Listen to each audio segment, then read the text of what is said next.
Coming up this week, stay on your feet for some of the best baseball action in the area.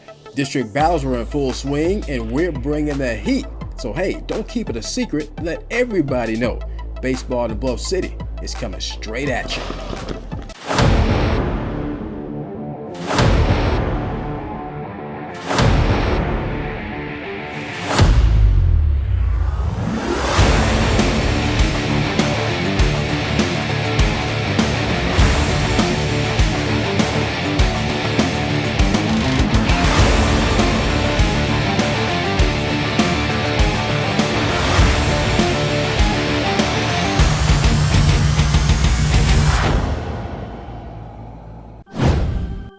Welcome in to another week of baseball in the Bluff City, powered by the Memphis Sports Zone. It was game 2 of a back-to-back set between district rivals Lausanne and St. George's. Griffins took game 1 Monday night 6-1. Jack Whittington on the mound for the Lynx in game 2, watching his defense come through. Remy Shaber, the young lady, handling the hot corner. Nice play there. On offense, Lausanne had a much better outing than in game 1. The bats going to work manufacturing runs in the first and second innings. Whittington helping his cause at the plate, a runner in scoring position, and the Lynx were cashing in. A little misplay on the grounder in second. That brought home a run. And then KJ Sneed showing off his speed, beating out the ground ball to give Lausanne a 3-1 lead. But the Griffins hit back in the third. A man on for Gavin Allen. He laces one down the first baseline. Here comes the runner in to score. Allen on his horse all the way to third with a chance to score. But look out. The turf monster got him. Allen just sliding back in safely. The start of a big inning for the Griffins. They put up 5 runs in the third. Ben Roan coming through, knocking in 2 as St. George's took a 6-3 lead. And this one turned out to be a great ball game. Lausanne answering back with a 3-run inning to tie the score at 6. And the Lynx taking this one. Noah LeBlanc with a game-winning hit to give Lausanne the 8-7 win. Jackson Beasley came in the game in the 7th to get the victory on the mound. Other action, Bartlett and Briarcrest hooking up on a Thursday night. Pitching and defense kept this thing scoreless early. Jacob Holly saving a run with a diving stop. No score through 3.5. Bottom of the inning, Panthers had the bases jacked, but they couldn't come through. The strikeout to end the threat. To the 5th we go. More Panther defense. Runners on first and second for the Saints, and a great force out to end the inning.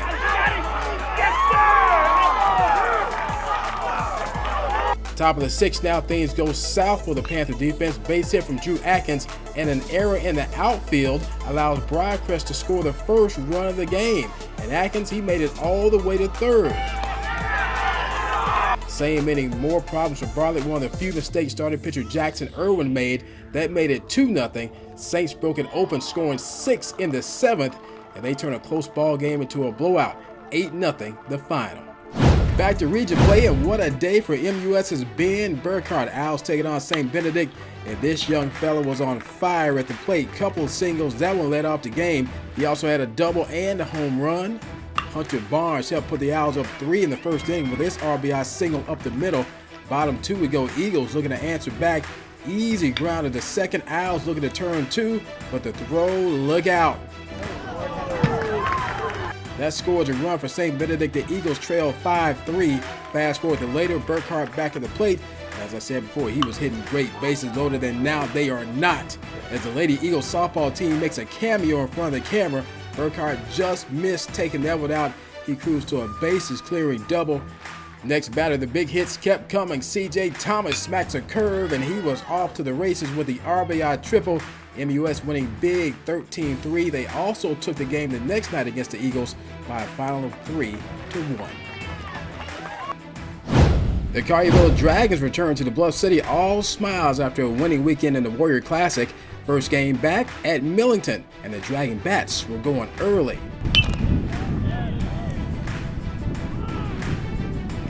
With the bases loaded, Thomas Crabtree came through, driving in 2.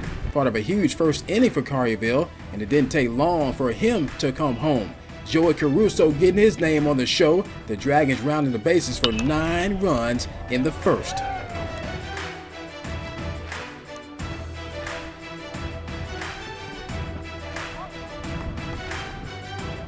And it was a tough day all around for the Trojans. They had a hard time figuring out Noah Stewart, the senior right-hander, having his way, as the Dragons had another impressive day, throwing a shutout, 16-0, the final. Fast forward to Saturday. Hold on to your hats for this one. Marquee game between Collierville and Houston. Both teams put up a run in the first. Pitchers duel from that point on. Grayson Saunier, the Ole Miss commit, had the Mustangs staring and glaring. 9 Ks on the day. His counterpart, Miller Riggins, well, he was just staring down the Dragon dugout. This one chippy all the way through. We even had a good old-fashioned coach-umpire confrontation. That got the Collierville fans fired up, and the Dragon bats as well. Bottom of the fifth, still tied at 1. A man on for Grant Ross, and Grant something like UPS. He delivers.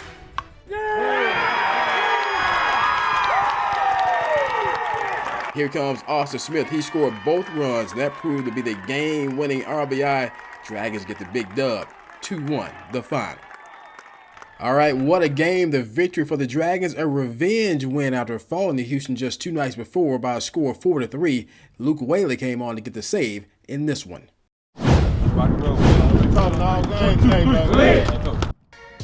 Let's swing to Overton 16 AAA action. Whitehaven making the trek over.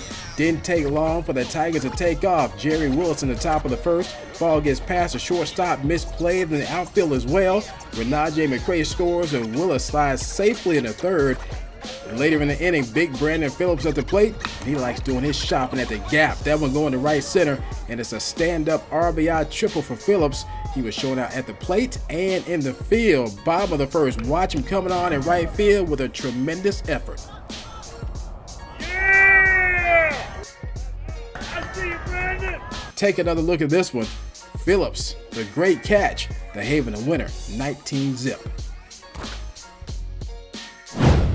At White Station, the Arlington Tigers were on a mission. The pitching held the Spartans down, and the hitting kept the Tiger lineup going round and round. Arlington with a big day at the plate, scoring 3 in the first, 6 in the second, 3 in the third, and 5 in the fifth for a 17-2 win. All right, speaking of big runs, look at that score between Craigmont and Cordova, a flat shootout. Chiefs won at 18-14. Let's go from offense to defense now with our defensive tip of the week from Whitehaven head coach Galvin Sims. All right, today we're going to show you a tip, the proper way to field a ground ball. The main thing is making sure you keep your glove out front and have great footwork.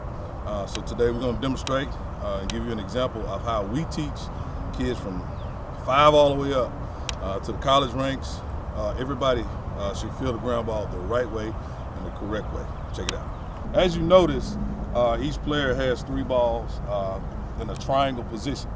And what we want to make sure that our guys do is have great footwork, and putting these balls out there kind of teach you how to have great footwork. Not only have great footwork, but make sure your glove is out front. So those are the key points in this drill. All right, so we're going to go one at a time. We'll start with Nate. All right, go. Boom, squeeze it right there. Do it again. Boom, right there. So as you notice, his front foot, his right foot, is his first pivot foot where he starts his footwork. All right, once he plants that first one, he plants the second one, and he makes sure his glove stays out. Freeze it, good. Do it again. Good, there you go. All right, now this other guy, he should have the same repetition. Everything should look the same on a routine ground ball. So let's check him out.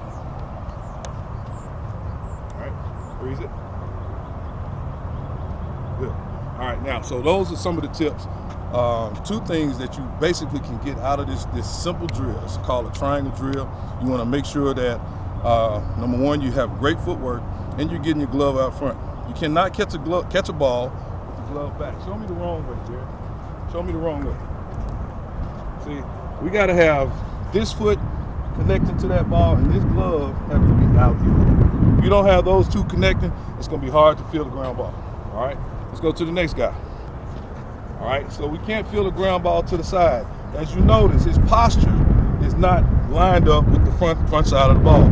So that ball could easily roll up and get away from him. What I'm gonna do, I'm gonna take the glove ball out of the mix. I'm gonna roll it to him, and you'll watch the footwork as they make the throw to first base.